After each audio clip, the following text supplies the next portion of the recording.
My mother-in-law made a montage of photos of me cheating on her daughter so that I wouldn't marry her, but I knew a secret about her that ruined her life. From the first day I met Teresa, Carla's mother, I knew that it wasn't going to be easy to have a good relationship with her. Teresa is an impeccable-looking woman, always well-dressed, with an authoritarian air that makes it clear that she is used to getting her way. I, Daniel, a software engineer with no illustrious last name or large family fortune, clearly didn't fit the type of person she wanted for her daughter. Teresa seemed to be the type of person who judges others based on their bank account or social standing. When Carla officially introduced me at a family dinner, Teresa examined me from head to toe with an appraising gaze. Throughout the meal, she bombarded me with questions about my future plans, subtly insinuating that I didn't have the capacity to offer her daughter the comfortable life she deserved. Although Carla tried to mediate, the tension was palpable. Despite everything, I was determined to win her approval, but over time I realized that this would be impossible. My relationship with Teresa did not improve as time went on. Although she made efforts to be polite at family gatherings, her comments always had a venomous edge. Have you ever thought about going to graduate school, Daniel? Maybe that would help you earn a better income? She would let me loose in front of everyone. To her, I wasn't good enough for Carla and she didn't bother to hide it too much.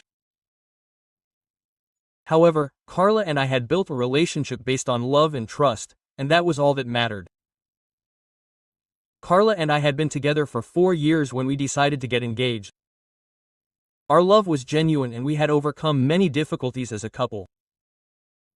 However, Teresa never hid her contempt for me. She was always making passive-aggressive comments. Carla, you deserve someone who can offer you a life of luxury, or Daniel is a good guy, but I don't know if he's ready to start a stable family. At first, Carla tried to defend me. She told me not to take her mother seriously, that she had always been difficult with everyone close to her.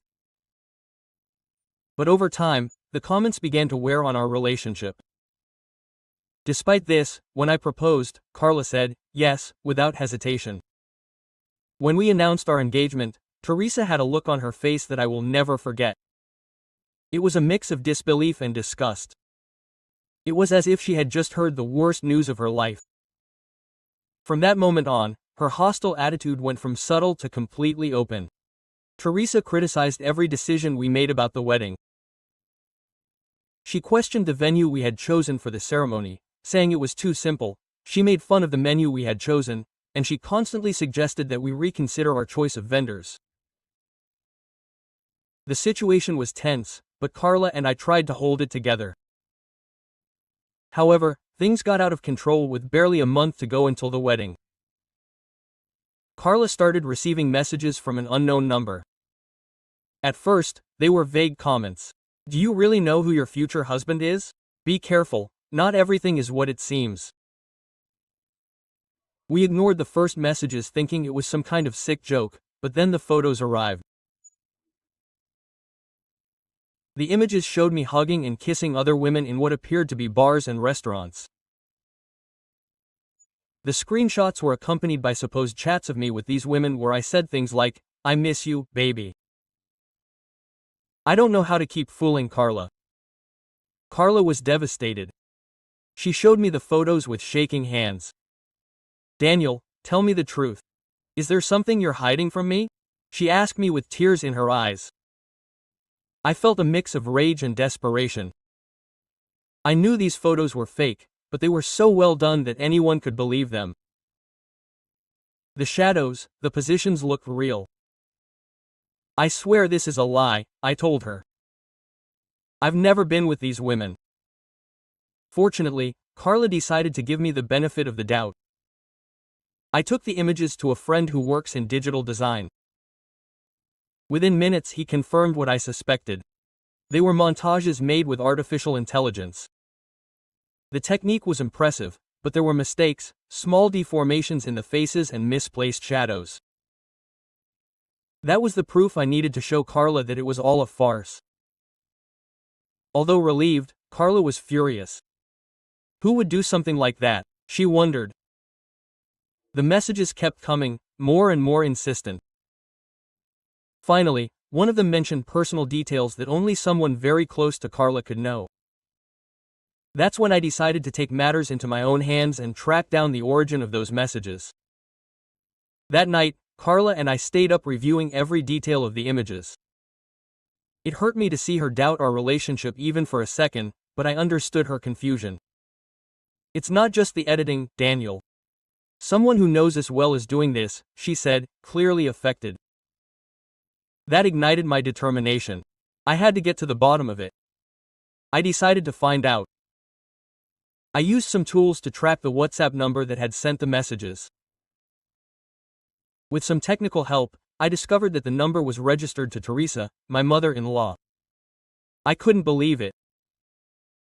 The woman who supposedly wanted the best for her daughter had created a setup to sabotage our relationship. When I told Carla, she was devastated. This can't be, my own mother, she said incredulously. But everything pointed to Teresa. Carla decided to confront her, but Teresa coldly denied everything. I just want to protect you, Carla. That man is going to hurt you.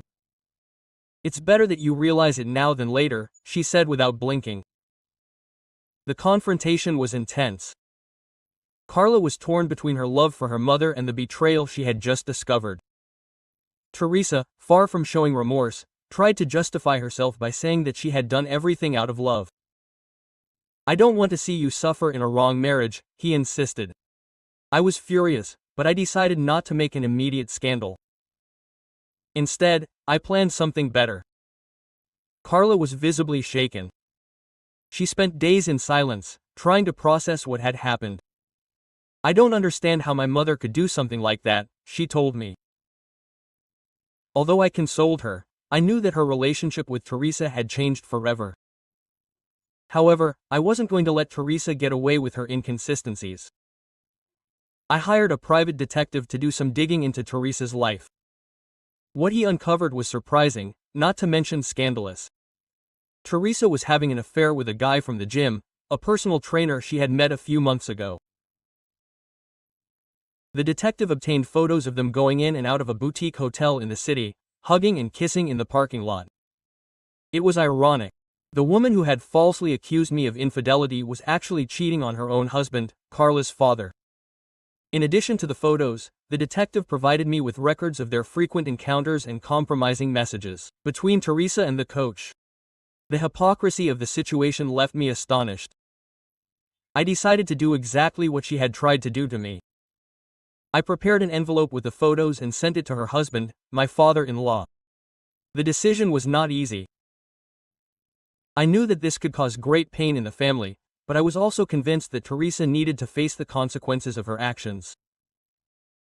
Before sending the envelope, I made sure to talk to Carla. Although she was initially hesitant, she ended up supporting me.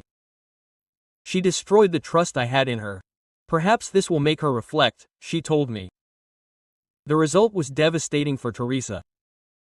Her husband immediately filed for divorce and practically threw her out of the house.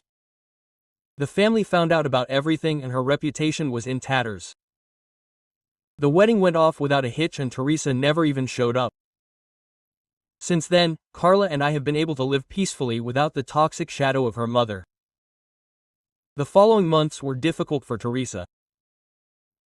Her friends in her social circle left her aside and her image of the perfect woman was completely destroyed. Her affair with the coach did not last either, a lot. Apparently, he was not interested in a serious relationship with a woman whose scandal had filled the neighborhood rumor mill. Although Carla and I tried to maintain a quiet life, the echoes of the scandal continued to resonate in the family. Some relatives criticized us for exposing Teresa, but most understood that her behavior had crossed unacceptable lines. After the wedding, Carla and I decided to distance ourselves from family problems and focus on building our life together. We moved to a nearby city, looking for a place where we could start over without the weight of criticism and family tensions. We found a small apartment with a beautiful view of the park, which became our refuge. Carla, although still hurt by her mother's betrayal, decided to focus on her work and strengthening our relationship.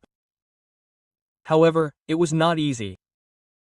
During the first few months, Carla received constant calls from relatives trying to mediate between her and Teresa. "She's your mother, you should forgive her," they would tell her. But Carla always responded the same way. "It's not a question of forgiving, it's a question of trusting, and that trust is gone." Her firmness surprised me, but I also knew that it hurt her deeply. I tried to be a constant support for Carla. We organized weekend getaways, exploring new places, and little by little we began to heal the wounds that the situation had left. Our love grew stronger, and every day I felt more grateful for having overcome that ordeal together. As we moved forward, Teresa's life seemed to fall apart more and more. Her reputation in the social circle of influential women was completely ruined. No one wanted to be associated with the woman who cheated on her husband and ruined her daughter's wedding. She tried to save face by organizing charity events, but attendance was minimal. The divorce was a long and bitter process. My father-in-law, a man who had always been calm and reserved, showed unexpected firmness. "I have lived my whole life loyal to this family and I did not deserve such a betrayal," she said during a family meeting where she explained her decision. She left the house to Teresa, but kept most of the assets for herself. Teresa, accustomed to a life of luxury, now faced a much more modest reality.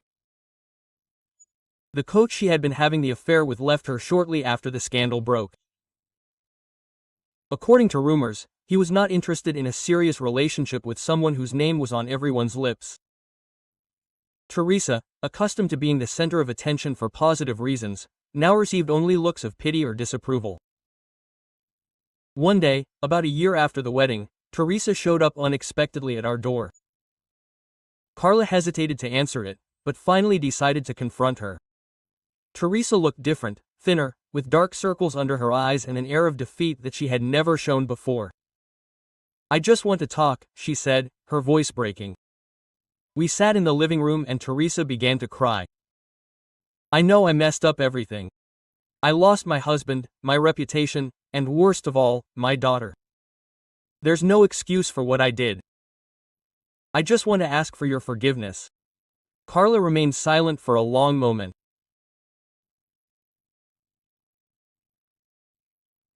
Finally, in a firm voice, she said, "I don't know if I'll ever be able to forgive you, Mom. What you did hurt me so much, and it wasn't just because of Daniel, it was because you broke my trust. I need time." Teresa nodded, accepting her daughter's words.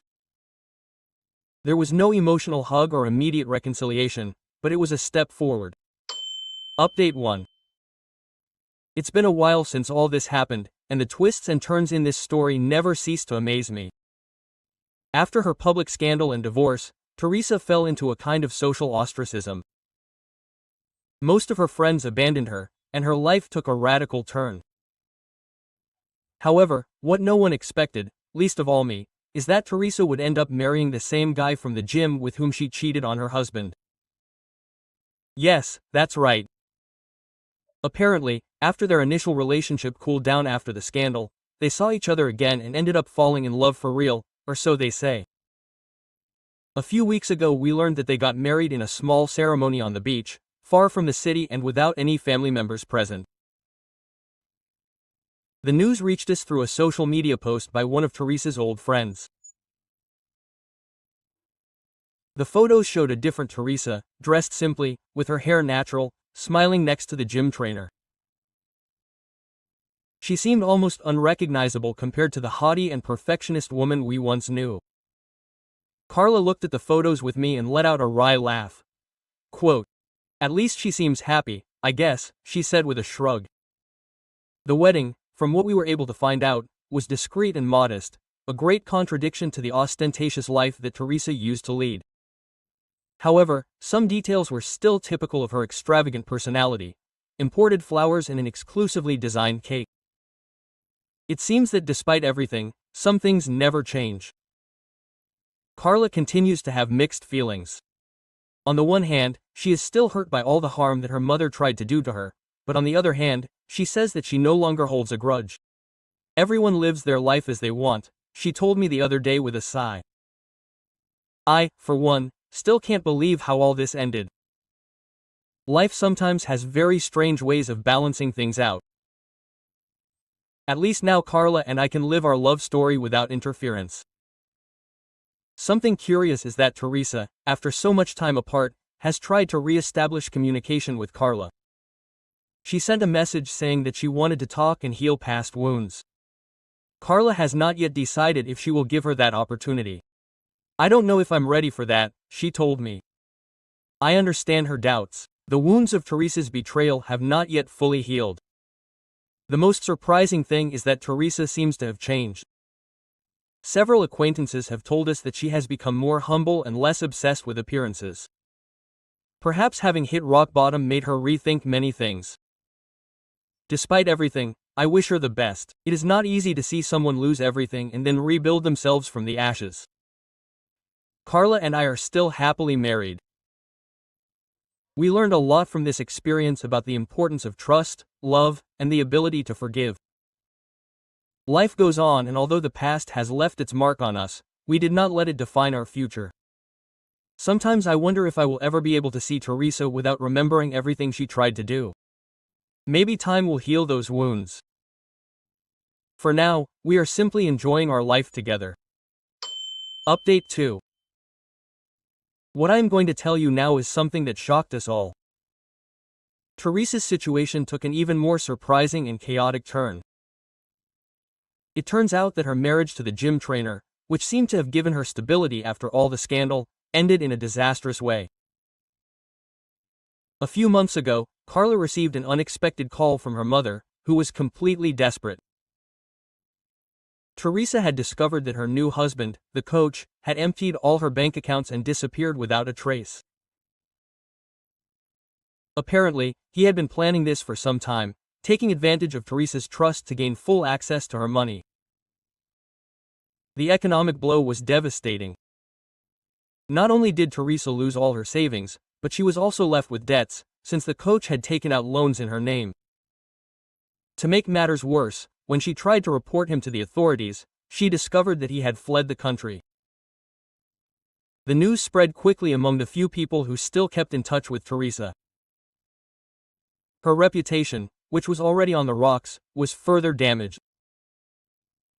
Some of her old friends laughed maliciously about how the woman who thought she was untouchable had ended up the victim of a con artist.